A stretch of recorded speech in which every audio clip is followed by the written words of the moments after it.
ఆన్లైన్లో చూసిన వస్తుంది 50కి 100 ఇలా 50 ఇలా 100 అంటే 5,000 స్క్వేర్ ఫీట్ మాత్రమే తిరుమల తిరుపతి దేవస్థానం వారు పర్మిషన్ ఇచ్చారు. కానీ అందరూ అలానే కట్టుకున్నారు.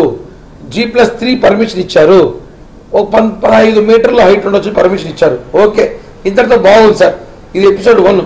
ఎపిసోడ్ 2కు వస్తే ఈ 5 ఏళ్ళు ఈ ప్రభుత్వం వచ్చిన తర్వాత, జగన్మోహన్ రెడ్డి ప్రభుత్వం వచ్చిన తర్వాత టీటీడీ ఈఓ ఎవరైతే ఆయన బంధువు, ఆయన దగ్గర సన్నిహితుడు ధర్మారెడ్డి గారు వచ్చిన తర్వాత, సుబ్బారెడ్డి గారు వచ్చిన తర్వాత పూర్తిగా మారిపోయిన పరిస్థితులు ఉన్నాయి. ఎలా మారిపోయిందంటే శారదాపీఠం స్వరూపానంద స్వామి గారు జగన్కి అత్యంత సన్నిహితుడు. ఆయనకి ఈయనకి వ్యాపార లావాదేవీలో తెలియదు, లేకపోతే బంధుత్వమో తెలియదు, లేకపోతే ఆయనకి బినామీయో తెలియదు. కానీ పర్మిషన్ లేకుండా 5,050 స్క్వేర్ ఫీటు మళ్ళీ అయినా 6 అంతస్తుల భవనం, స్టార్ హోటల్ తలపించేలాంటి భవనము ఒకటి పర్మిషన్ లేకుండా తిరుమల నిర్మించినాడు. సైలెంట్గా ఇంతవరకు దానిలో మీడియా కూడా నాట్ అలౌడ్.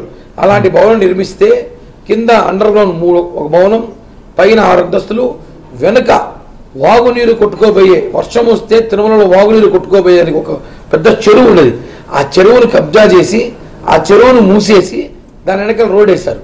నీట్గా రోడ్ వేసుకున్నారు. ఆ రోడ్ ఎందుకంటే భవిష్యత్తులో కార్ పార్కింగ్ కోసం వేసుకున్నారంట. ఇన్ని జరిగితే దీన్ని మా దృష్టికి రావడంతో గతంలో ఒక 2-3 సార్లు కొంతమంది పోతే పోలీసులు పంపించి శారదాపీఠ అక్కడ ఈఓ కానీ చైర్మన్ గారి శారదాపీఠ మనకు జోలికి పోకూడదని కేసులు పెట్టించి అరెస్టులు చేయించి చుట్టుపక్కల మఠాలను బెదిరించి కొట్టి భయపెట్టి చాలా చేశారు. ఇప్పుడు ప్రభుత్వం మారింది. తిరుమల తిరుపతి దేవస్థానం ప్రక్షాళన చేయాలనుకున్నాం. చేయాల్సిన భాగంగా పవన్ కళ్యాణ్ గారు చాలా సీరియస్గా ఉన్నారు తిరుమల విషయంలో. తిరుపతి మేము పోటీ చేసినప్పుడే చెప్పాడు, తిరుమల పూర్తిగా ప్రక్షాళన చెయ్యాలి ఆలోచన తీసుకున్నాం. కాబట్టి తిరుమలను మొట్టమొదటిగా ప్రక్షాళన చేయాల్సింది అక్రమ కట్టడాలు నిర్ణయించుకొని అక్కడికి వెళ్ళడం జరిగింది సార్. ఓకే, మరి ఇప్పుడు మీరు అక్కడికి వెళ్ళాక చూస్తే షాకయం. ఎస్ కిరణ్ గారు, ఇప్పుడు మీ లక్ష్యం ఏంటి?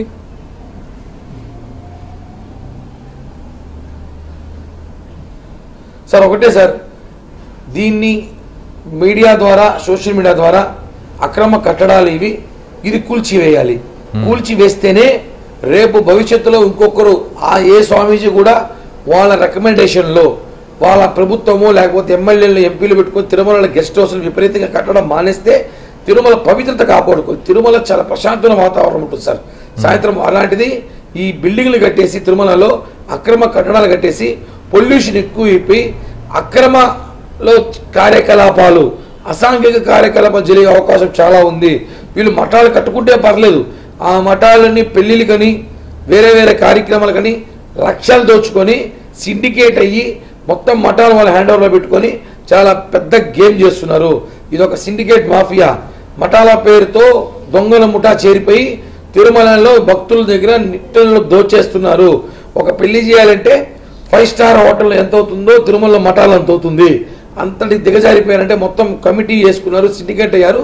దీనికి పూర్తి సహకారాలు అక్కడున్న వైసీపీ నాయకులు, గతంలో ఉన్న ఈఓ గారు, గతంలో ఉన్న చైర్మన్, వీళ్ళందరూ వాళ్ళు సహకరించారు. కాబట్టి కోట్ల రూపాయలు చేతులు మారినాయి. కాబట్టి ఈ శారదాపీఠం లాంటి మఠం అక్రమంగా కట్టారు. కాబట్టి దాన్ని కూల్చేస్తే ఖచ్చితంగా తిరుమలలో భయం వస్తుంది, భక్తులకి నమ్మకం వస్తుంది న్యాయం గెలిచిందని. ఇంకోటి ఏమంటే ఆ పీఠానికి శారదాపీఠం ఏదైతే ఉందో అందుకు సైట్ బ్యాక్స్ లేవు. రేపు ఏమైనా యాక్సిడెంట్ జరిగినా అంబులెన్స్ లోపలికి పోలేదు, యాత్రికులు బయటికి రాలేరు, వెనక పరిగెత్తలేరు, ముందుకు రాలేరు.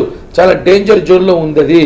కాబట్టి ఆ మఠాన్ని వెంటనే ఏదో ఒక విధంగా కోర్టులో నాకో ఈవో గారు కలిసో ఆ మఠాన్ని కానీ డిమాండ్ చేస్తే ఖచ్చితంగా ఆ స్థలం ఏదైతే ఉందో అది వాగునీరు పోవడానికి, నీళ్లు వర్షం వచ్చిన ఇబ్బంది లేకుండా వెళ్ళడానికి అవకాశం ఉంటుంది. కాబట్టి జనసేన పార్టీ తరఫున డిమాండ్ చేశాం. ఇది పవన్ కళ్యాణ్ గారి దృష్టికి కూడా తీసుకెళ్తున్నాం, చంద్రబాబు గారి దృష్టికి కూడా తీసుకెళ్తున్నాం. దీన్ని ఎలా చేయాలో ఏం చేయాలో భవిష్యత్ కార్యాచరణ ప్రకటించి తిరుమలలో అక్రమ కట్టడాలు మఠాలని ఎక్కడికక్కడ ఆపేయడమే జనసేన లక్ష్యం సార్.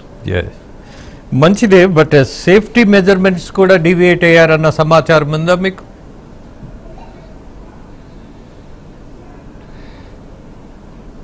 అవును సార్, మీరు అక్కడికి మన మీడియా వాళ్ళు వచ్చారు. అక్కడ ఉన్న చాలామంది ఈ టీటీడీ అధికారులు